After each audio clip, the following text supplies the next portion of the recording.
This is a demo to showcase how to remove leave from the leave management system of Intoweb. First of all, log into the system and select the Leave module. You need to be administrator in order to be able to access all the features in the Leave module. Go to the Leave summary, choose the person that you want to change and submit it. Then you'll find the leave applications below. Now, if the leave application is in the past, you're not going to be able to remove it since the leave has been taken already. If the leave application is in the future, click on the View button and you'll see that there's a Remove Application button.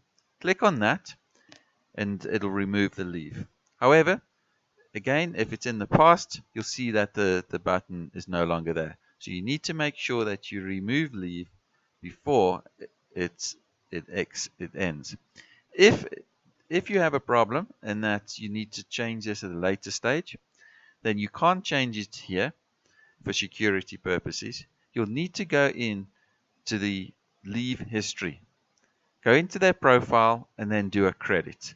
Assign the days back to them and put in a comment as a credit with the same date. Thank you.